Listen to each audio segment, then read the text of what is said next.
Hello friends, welcome to YouTube channel सरकारी career job.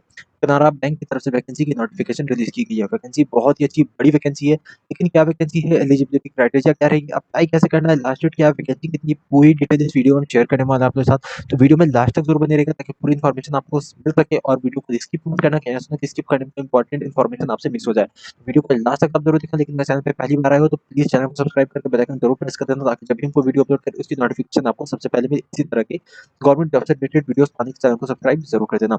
और बहुत सारी लेटेस्ट वैकेंसी से रिलेटेड वीडियोस हमने अपलोड कर रखी हैं ऑलरेडी, तो इन वीडियोस को भी आप चाहो तो चैनल पे आकर के जरूर देख सकते हो। ये वीडियोस आपके लिए बहुत ही ज्यादा हेल्पफुल होंगी, तो प्लीज इन वीडियोस को भी आकर के आप जरूर देखना। इसी के साथ वीडियो को शुरू करते हैं। वीडियो अच्छी लगे तो लाइक जरूर देना, चैनल पे पहली बार चैनल को सब्सक्राइब करके जाना और वीडियो को सोशल मीडिया पे जरूर शेयर करना। वीडियो अगर इन्फॉर्मेटिव लगे तो वीडियो को शुरू करते हैं। ये आपके पास कनारा बैंक की तरफ से वैकेंसी की नोटिफिकेशन रिलीज की गई। इंपॉर्टेंट डेट से अगर मैं स्टार्ट करता हूं, एप्लीकेशन जो स्टार्ट है वो 25 नवंबर से एप्लीकेशन स्टार्ट कर दिया गया है। लास्ट डेट जो एप्लीकेशन के लिए रखा गया वो 15 दिसंबर रखा गया है। तो जो भी कैंडिडेट यहाँ पे एलिजिबल रहेंगे, इंटरेस्टेड रहेंगे, उनसे रिक्वेस्ट है कि आपको लास्ट डेट का वेटिंग करना है। अगर आप एलिजिबल हो, इंटरेस्टेड हो, अप्लाई करना चाहते हो, देन लास्ट डेट से पहले ही आप अप्लाई कर देना। ऑनलाइन एग्जामिनेशन जो रखा गया है वो जनवरी या फरवरी 2021 में लिया जाएगा इस सिलेक्शन के बिहाफ पे। मतलब मोड ऑफ सिलेक्शन जो रहेगा वो एग्जाम के थ्रू किया जाएगा। तो एग्जाम जो है वो जनवरी या फरवरी 2021 में लिया जाएगा। इसका डेट अभी कंफर्म नहीं किया गया। इसकी बाकी डिटेल्स के लिए आप नोटिफिकेशन पढ़ सकते हो और उसके बाकी डिटेल्स के लिए आप ऑफिशियल वेबसाइट को हमेशा चेक कर सकते हो। एज लिमिट की बात कर लीजिए तो 20 साल से लेकर 38 साल तक के जो भी कैंडिडेट्स हैं वो एलिजिबल है, अप्लाई कर सकते हैं। सैलरी की बात कर लीजिए तो यहाँ पे आपको 42,000 से लेकर के 52,490 रुपए तक सैलरी मिल सकती है। अब बढ़ते पोस्ट की तरफ, तो पहली जो पोस्ट है, recruitment of specialist officers in virus discipline in scale 1 and scale 2 यहाँ पर रहेगा। ठीक है, पहली जो पोस्ट है वो है बैकअप एडमिनिस्ट्रेटर की। इसका स्केल है JMGS1। नंबर वैकेंसी की बात कर लीजिए तो 4 वैकेंसी। कैंडिडेट के पास BE BTech ME MTech होना चाहिए। कंप्यूटर साइंस में, कंप्यूटर टेक्नोलॉजी में, कंप्यूटर इंजीनियरिंग में, कंप्यूटर साइंस एंड टेक्नोलॉजी में, कंप्यूटर साइंस एंड इंजीनियरिंग में, इंफॉर्मेशन टेक्नोलॉजी में, इंफॉर्मेशन साइंस एंड इंजीनियरिंग में, इलेक्ट्रॉनिक्स एंड कम्युनिकेशन में, इंजीनियरिंग में, या फिर कैंडिडेट के पास MG होनी चाहिए विद मिनिमम 50% मार्क्स और इक्विवेलेंट ग्रेड और फर्स्ट क्लास। दोनों में जो पोस्ट है वो है exact transformer and load ETL specialist की। इसमें इसका स्केल है JMGS1।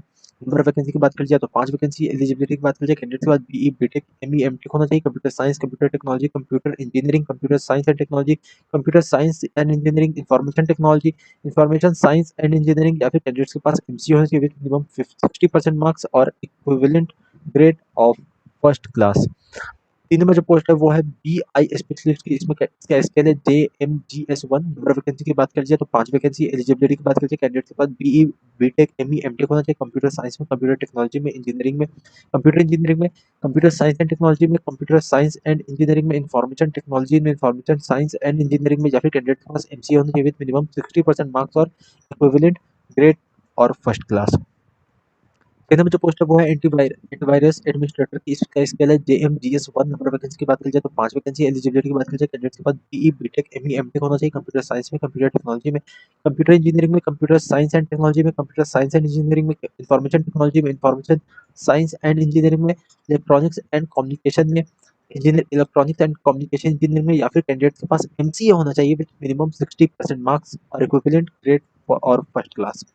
5 में जो पोस्ट है वो है नेटवर्क एडमिनिस्ट्रेटर की। इस स्केल है JMGS1। नंबर वैकेंसी की बात कर जाए तो 10 वैकेंसी। एलिजिबिलिटी की बात कर जाए, कैंडिडेट के बाद BE BTech ME MTech होना चाहिए। कंप्यूटर साइंस में, कंप्यूटर टेक्नोलॉजी में, कंप्यूटर इंजीनियरिंग में, कंप्यूटर साइंस एंड टेक्नोलॉजी में, कंप्यूटर साइंस एंड इंजीनियरिंग में, इंफॉर्मेशन टेक्नोलॉजी में, इंफॉर्मेशन साइंस एंड इंजीनियरिंग में, इलेक्ट्रॉनिक्स एंड कम्युनिकेशन इंजीनियरिंग में, या फिर कैंडिडेट के पास MC होना चाहिए विद मिनिमम 60% मार्क्स और इक्विवेलेंट ग्रेड और first class.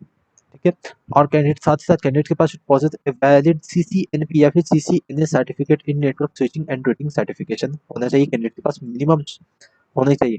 Candidate with CCNP certificate will be given preference. मतलब जिन कैंडिडेट के पास CCNP होगा सर्टिफिकेट, जिन्होंने कर रखा CCNP कोर्स सर्टिफिकेट उनके पास है, उनको कुछ ना कुछ प्रेफरेंस दिया जाएगा।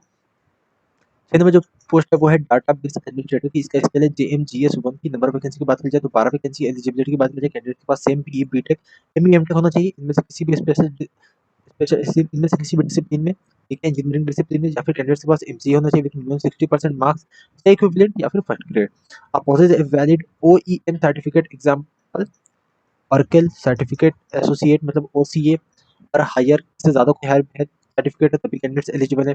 और प्रेफरेबल दिया जाएगा माइक्रोसॉफ्ट सर्टिफाइड सॉल्यूशन एसोसिएट मतलब माइक्रोसॉफ्ट सर्टिफाइड सॉल्यूशन एसोसिएट मतलब MCSA फॉर SQL मतलब SQL से जिन्होंने कर रखा है MCSA का सर्टिफिकेशन उनको भी कुछ ना कुछ मतलब कुछ ना कुछ बेहतर ही प्रेफर किया जाएगा। 8 नंबर जो पोस्ट है वो है सिस्टम एडमिनिस्ट्रेटर की। इसमें इसके लिए JMGS 1 की नंबर वैकेंसी की बात की जाए तो 21 वैकेंसी। एलिजिबिलिटी की बात करें कैंडिडेट के पास BE BTech ME MTech होना चाहिए इनमें से किसी भी रिलेवेंट डिसिप्लिन में, और साथ ही साथ कैंडिडेट या फिर कैंडिडेट के पास MCA होना चाहिए मिनिमम 60% मार्क्स या फिर इक्विवेलेंट ग्रेड और फर्स्ट क्लास, और साथ साथ लिख दिया गया positive valid OS certification like red hat certificate engineer RHC Microsoft certified solution associate MCSA या फिर इक्विवेलेंट या फिर certification in um VMware VMware certified professional in data center virtualization cloud management and automation में sorry. 9 number जो post है वो है इसका पोस्ट पोस्ट नेम है SOC एनालिस्ट की। इसका इसके लिए JMGS नंबर वैकेंसी की बात कर जाए तो 4 वैकेंसी। एलिजिबिलिटी की बात कर जाए तो कैंडिडेट के पास BE BTech होना चाहिए, डिग्री होनी चाहिए, या फिर कैंडिडेट के पास पोस्ट ग्रेजुएशन डिग्री होनी चाहिए computer science engineering, computer science and technology, computer science and engineering, information technology, information science and engineering, electronics and communication engineering, या फिर कैंडिडेट के पास MCA होना चाहिए विद मिनिमम 60% मार्क्स और इक्विवेलेंट ग्रेड, और या फिर फर्स्ट क्लास।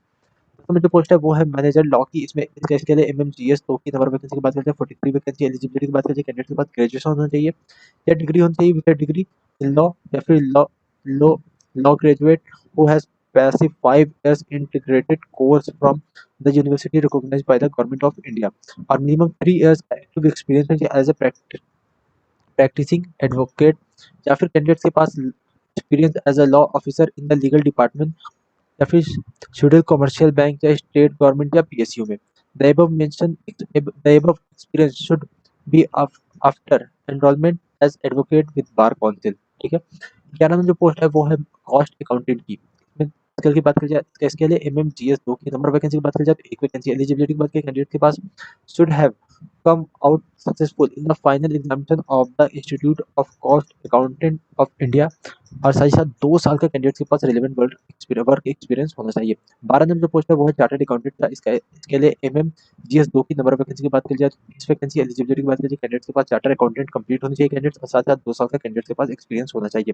पोस्ट नेम है 13 नंबर जो पोस्ट है वो है मैनेजर फाइनेंस की। इसके लिए MMGS। इसके अलावा आप यहाँ पे आकर के रीड कर सकते हो। नंबर वैकेंसी की बात कर ली जाए तो 21 वैकेंसी। एलिजिबिलिटी की बात की जाए कैंडिडेट्स के पास 2 साल का फुल टाइम MBA फाइनेंस में होती है, या फिर 2 साल का फुल टाइम MMS फाइनेंस में होना चाहिए, या फिर कैंडिडेट के पास 2 years full time post graduate diploma in specialization in finance होना चाहिए विद मिनिमम 60% मार्क्स और इक्विवेलेंट या फिर फर्स्ट ग्रेड, और साथ ही साथ 2 साल का कैंडिडेट के पास एक्सपीरियंस होना चाहिए। चौथा जो पोस्ट है वो है इन्फॉर्मेशन सिक्योरिटी एनालिस्ट की। इसमें नंबर वैकेंसी की बात की जाए इसके अलावा आकर के रीड कर सकते हो, लेकिन यहाँ नंबर वैकेंसी की बात कर ली जाए तो 4 वैकेंसी। एलिजिबिलिटी की बात कर जाए कैंडिडेट के पास BE BTech डिग्री होनी चाहिए या फिर पोस्ट ग्रेजुएशन डिग्री होनी चाहिए इनमें से किसी भी डिसिप्लिन में, या फिर कैंडिडेट के पास MCA होनी चाहिए विद 60% मार्क्स और इक्विवेलेंट या फिर first grade. Candidate possess any of the certification CISA, CISSP, CISM, certified cyber forensic professional CCFP, computer hacking forensic investigator CHFS, या फिर certified ethical hacking CH certification या OSCP या फिर CCNA या फिर CCNP। कैंडिडेट शुड हैव 2 साल का minimum post qualification experience भी कैंडिडेट के पास होना चाहिए। 15 नंबर पोस्ट है वो है ethical hacker and penetration tester की। इसके नंबर वैकेंसी की बात करते हैं तो 2 वैकेंसी। एलिजिबिलिटी की बात करते हैं कैंडिडेट का BE BTech या फिर पोस्ट ग्रेजुएशन डिग्री होनी चाहिए इनमें से किसी भी डिसिप्लिन में, और साथ ही साथ कैंडिडेट या फिर कैंडिडेट के पास MCA होना चाहिए विद मिनिमम 60% मार्क्स और या फिर इक्विवेलेंट ग्रेड हो, और साथ ही साथ candidates must possess certified ethical hacker मतलब CHE सर्टिफिकेशन या फिर OSCP या फिर ECA, मिनिमम कुछ भी आपके पास सर्टिफिकेट होना ही चाहिए। डिजायरेबल में कैंडिडेट से desirable to have CISA CISSP certification, और साथ ही साथ 2 साल का कैंडिडेट के पास एक्सपीरियंस भी होना चाहिए। तो 16 नंबर जो पोस्ट है वो है साइबर फॉरेंसिक एनालिटिक्स की। इसमें नंबर वैकेंसी की बात की जाए तो 2 वैकेंसी। एलिजिबिलिटी की बात की जाए कैंडिडेट के पास BE BTech डिग्री होनी चाहिए या फिर पोस्ट ग्रेजुएशन डिग्री होनी चाहिए इनमें से किसी भी डिसिप्लिन में, या फिर कैंडिडेट के पास MCA होना चाहिए विद मिनिमम 60% मार्क्स और इक्विवेलेंट ग्रेड या फिर फर्स्ट क्लास। यहाँ साफ लिख दिया गया candidate must be certified cyber forensic professional CCFP, या फिर कैंडिडेट के पास सब कंप्यूटर हैकिंग फॉरेंसिक इन्वेस्टिगेटर इनमें से कुछ भी सर्टिफिकेशन कैंडिडेट के पास होते हैं, और साथ ही साथ कैंडिडेट के पास 2 साल का एक्सपीरियंस भी होना चाहिए। 17 नंबर जो पोस्ट है वो है डाटा माइनिंग एक्सपर्ट की। इसका नंबर वैकेंसी की बात करें तो 2 वैकेंसी। एलिजिबिलिटी की बात करें कैंडिडेट पर MNC होनी चाहिए स्टैटिक्स में इनमें से किसी भी डिसिप्लिन में, या फिर कैंडिडेट के पास BE BTech ME MTech होना चाहिए इनमें से किसी भी डिसिप्लिन में, या फिर कैंडिडेट के पास या फिर कैंडिडेट के पास 2 साल का फुल टाइम एमबीए होना चाहिए, या फिर 2 साल का फुल टाइम एमबीई होना चाहिए, या फिर कैंडिडेट के पास 2 साल का full time post graduation diploma चाहिए स्पेशलाइजेशन इन एनालिटिक्स में विद 60% मार्क्स और इक्विवेलेंट फर्स्ट ग्रेड, या और साथ ही साथ कैंडिडेट के पास 2 साल का वर्किंग एक्सपीरियंस भी होना चाहिए। 98 जो पोस्ट है वो है ओएफएसएए एडमिनिस्ट्रेटर की। इसका नंबर वैकेंसी की बात करें तो 2 वैकेंसी। एलिजिबिलिटी की बात करें कैंडिडेट के पास बीई बीटेक एमई एमटेक होना चाहिए इनमें से किसी भी डिसिप्लिन में, या फिर कैंडिडेट के पास एमसीए होना चाहिए 60% मार्क्स के साथ, और 2 साल का वर्किंग एक्सपीरियंस भी कैंडिडेट के पास होना चाहिए। 19 नंबर जो पोस्ट है वो है ओएफएसएस टेक्नो फंक्शनल की। इसमें 5 वैकेंसी है। एलिजिबिलिटी की बात करें कैंडिडेट के पास बीई बीटेक एमई एमटेक होना चाहिए इनमें से किसी भी डिसिप्लिन में, और या फिर कैंडिडेट के पास एमसीए होना चाहिए विद 60% मार्क्स और इक्विवेलेंट ग्रेड, और साथ ही साथ 2 साल का वर्किंग एक्सपीरियंस भी कैंडिडेट के पास होना चाहिए। तीसरा जो पोस्ट है वो है बेस 24 एडमिनिस्ट्रेटर की। इसमें 2 वैकेंसी है। एलिजिबिलिटी की बात करें कैंडिडेट का बीई बीटेक एमई एमटेक होना चाहिए कैंडिडेट्स के पास इनमें से किसी भी डिसिप्लिन में हो, और साथ ही साथ कैंडिडेट के पास एमसीए होना चाहिए विद मिनिमम 60% मार्क्स और इक्विवेलेंट ग्रेड या फिर फर्स्ट क्लास, या और साथ ही साथ 2 साल का कैंडिडेट के पास एक्सपीरियंस भी होना चाहिए। टेस्ट में जो पोस्ट है वो है स्टोरेज एडमिनिस्ट्रेटर की। इसमें 4 वैकेंसी है। एलिजिबिलिटी की बात करें कैंडिडेट के पास बीई बीटेक एमई एमटेक होना चाहिए कंप्यूटर साइंस में, और इसमें किसी भी डिसिप्लिन में, और साथ ही साथ एमसीए होने चाहिए कैंडिडेट का भी 60% मार्क्स और इक्विवेलेंट विद ग्रेड फर्स्ट, और साथ ही साथ कैंडिडेट के पास possess valid OEM certification in enterprises storage में, और साथ ही साथ 2 साल के कैंडिडेट के पास एक्सपीरियंस भी होना चाहिए। 22 नंबर जो पोस्ट है वो है मिडिल वेयर एडमिनिस्ट्रेटर की। इसमें 5 वैकेंसी है। एलिजिबिलिटी की बात करते हैं कैंडिडेट के पास बीई बीटेक एमई एमटेक होना चाहिए इनमें से किसी भी डिसिप्लिन में, या फिर कैंडिडेट के पास एमसीए होना चाहिए विद मिनिमम 60% मार्क्स के साथ, और possess valid OEM certification in middleware या फिर वेब स्फेयर या फिर वेब लॉजिक लॉजिक या फिर जेबॉस में, और साथ ही साथ 2 साल का कैंडिडेट के पास एक्सपीरियंस भी होना चाहिए। तेईस नंबर जो पोस्ट है वो है डाटा एनालिटिक्स की। इसमें 2 वैकेंसी है। एलिजिबिलिटी की बात करें कैंडिडेट के पास बीए एमए बीएससी एमएससी होती है mathematics statics economics with minimum 60% marks और इक्विवेलेंट ग्रेड फर्स्ट क्लास, और साथ ही साथ 2 साल का कैंडिडेट के पास एक्सपीरियंस भी होना चाहिए। ये और कैटेगरीज है जिसमें 24 नंबर जो पोस्ट है वो है मैनेजर की। इसमें 13 वैकेंसी है। एलिजिबिलिटी की बात करें कैंडिडेट के पास ग्रेजुएशन होना चाहिए, पोस्ट ग्रेजुएशन होना चाहिए, या फिर किसी भी डिसिप्लिन में फ्रॉम किसी भी रिकॉग्नाइज्ड यूनिवर्सिटी से, प्रेफरेबली विद CAIIB या फिर डिप्लोमा इन रिस्क मैनेजमेंट या फिर ट्रेजरी मैनेजमेंट या फिर इंटरनेशनल बैंकिंग में होना चाहिए कैंडिडेट के पास डिप्लोमा, और साथ ही साथ 3 साल का कैंडिडेट के पास एक्सपीरियंस भी होना चाहिए। 25 नंबर जो पोस्ट है वो है सीनियर मैनेजर की। इसमें 1 वैकेंसी है। एलिजिबिलिटी की बात करते हैं कैंडिडेट के पास ग्रेजुएशन होना चाहिए, पोस्ट ग्रेजुएशन होना चाहिए किसी भी डिसिप्लिन में किसी भी यूनिवर्सिटी से, प्रेफरेबली दिया जाएगा CAII कैंडिडेट के पास CAIIB होना चाहिए, या फिर कैंडिडेट के पास डिप्लोमा होना चाहिए रिस्क मैनेजमेंट में या फिर ट्रेजरी मैनेजमेंट में या फिर इंटरनेशनल बैंकिंग में, और साथ ही साथ 5 साल एक्सपीरियंस भी होना चाहिए।